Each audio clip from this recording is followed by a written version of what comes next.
Can you imagine changing equipment, risk your legacy and end up facing basic errors, incomprehensible decisions and a car that does not respond? Is Hamilton regretting signed by Ferrari? The Italian team, marked by years of unfulfilled promises, chronic strategic errors and a drought of titles that extended since 2007, bet everything on the man who, for more than a decade, defined the modern Formula One. The idea was clear: to unite the legendary heritage of the rampant Cavallino with the experience and instinct of one of the best pilots of all time. It was an alliance that, in theory, had to alter the competitive order of the grille. The Tifosi lit their passion, social networks exploded with the news, and the media built an epic narrative. Finally, it seemed that Ferrari had taken a blow of authority with a single firm. But that narrative soon collapsed. Already in the first laps of the Australian Grand Prix, reality won strongly. Hamilton's debut in Ferrari was anything but promising. He classified away from the tip, caught in traffic, and what seemed like an individual adaptation error soon revealed itself as a systemic symptom. The car did not respond. The orders from the wall were late. The tire wear was excessive. And if that were not enough, the strategy adopted under changing track conditions, with the threat of latent rain, ended up sinking any attempt to come back. Hamilton's frustration was evident. Instead of attacking, he defended himself as pilots who, in theory, should not even be on his radar. The next chapter of this story came in the China Grand Prix. Here, the outcome was even more painful. After fighting to find a competitive balance in a single free training, the only one allowed by the sprint format, Hamilton was disqualified after the race for an improper wear on the plate of the flat background. We talk about a difference in half a millimeter. It was not a piloting error. It was not a personal performance problem. It was a technical failure in which the pilot had no influence. This situation was the drop that began to fill the glass. Bernie Collins, Aston Martin's technical and ex-Strata analyst, said it without rodeos: when you have a strategy problem, a radio problem and now a disqualification, the pilot feels insecure. That insecurity concept is crucial. Hamilton is not just a fast pilot. It is a competitor who needs connection with his technical environment. A coherent car, a team that supports it, a reliable structure. Without that, the emotional bond is broken. And when that bond is broken, even the best lose tense. What we are witnessing is not a simple adaptation curve.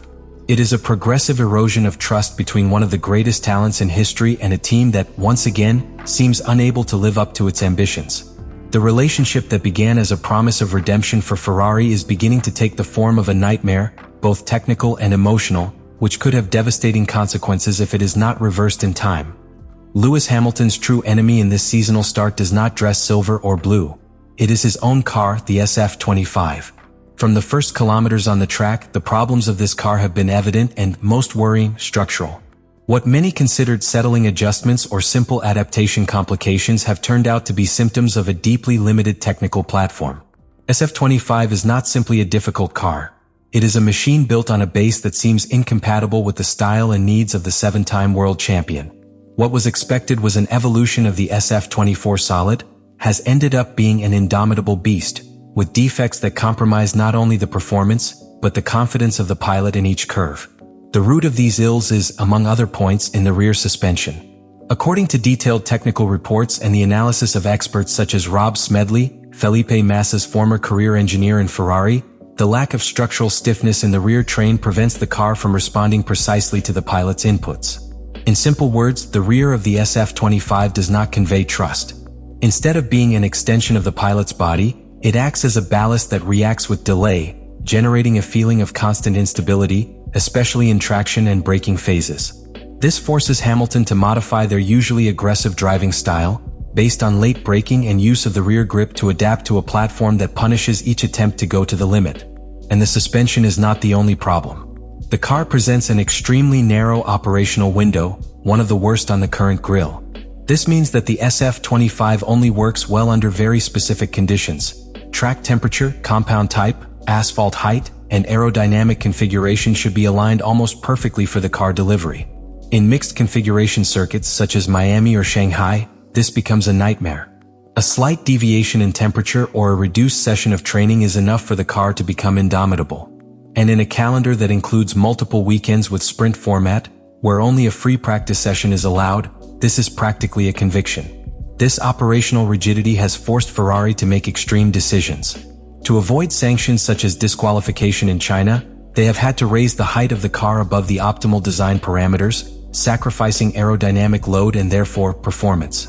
It is a reactive, not strategic solution, which shows that even in Maranello they know how to tame their own creation. And the problem is aggravated in classification, when the car systematically fails to activate new tires. Fred Vasseur, team director, has publicly recognized that there is an unidentified limitation that prevents the maximum of the technical package in short batches. The lack of clarity about what is wrong is as dangerous as the defect itself. Hamilton has clearly explained it. It feels that there is something fundamentally broken in the connection between the car and the track. And when a pilot of his caliber speaks of sensations, it is not an emotional issue. It is a technical reading from cockpit. In Formula One, the car is a surgical tool, not a hammer. It must be accurate, predictable, and adapted to the style of who drives it. The SF-25, on the other hand, is unpredictable, erratic, and punitive. The pilot demands a constant effort to compensate for defects that should not exist first. The most alarming thing is that this situation seems not to have a short-term solution. Ferrari has not given signs of having a clear roadmap to solve these problems. The updates that have tried so far have been insufficient or even counterproductive. Meanwhile, time continues to run, the championship progresses, and the link between Hamilton and the team erodes race after race. What should be a year of redemption and glory is becoming a daily battle against a car that, far from being its weapon, has become its greatest obstacle. At this point in the story, we are no longer talking about technical problems or bad strategic decisions. We are facing an emotional, psychological, and political scenario that threatens to carry the relationship between Lewis Hamilton and Ferrari to the point of no return. What began as a society with epic intentions has degenerated in an environment where frustration accumulates, trust dissolves, and looks begin to dodge responsibility. Hamilton, who arrived in Maranello as the symbol of definitive redemption, is now trapped in a structure that, instead of enhancing his talent, is limiting him day after day. Within the team, tensions are palpable. Fred Vasseur, chief of Ferrari, has been publicly prudent, but in his statements the discomfort of who sees how the star project disintegrates without there are solutions in sight. The lack of clear technical direction, the stagnation in the development of the SF-25, and the pressure of the historically implacable Italian media with any sign of weakness in Ferrari have begun to create cracks not only in the relationship with Hamilton, but in the team's own heart. The uncertainty about the next steps is total, and that in Formula One is pure poison. For its part, Hamilton has not been indifferent to this deterioration. Although he has publicly tried to maintain composure, his recent statements reveal a dangerous mixture of disappointment, tiredness, and distrust. During the weekend in China, he mentioned that the team asked him not to talk about certain problems that were affecting the performance of both cars, indicating a deliberate attempt by the team of controlling the narrative. But silencing a pilot like Lewis is not a sustainable strategy. His career, his record, and influence make him a figure too large to be ignored or manipulated by internal protocols. As the results do not arrive and the errors are repeated, Hamilton's own environment, personal assistants, analysts begins to show signs of discontent. The synergy with Maranello's technical team does not end up consolidating, and every weekend it becomes a more battle against internal limitations than against rivals on the track. The most alarming thing is that it is not an accidental or passing situation. The failure pattern is consistent. The same errors, the same frustrations, the same excuses. In this context, it is not unreasonable to think that Hamilton is reassessing his commitment in the medium and long term with Ferrari. And this is where the most controversial and potentially explosive possibility opens. Can Hamilton leave early?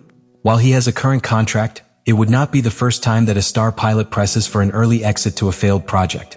The performance clauses, the unfulfilled objectives, and the lack of technical guarantees could be valid arguments in an eventual rupture.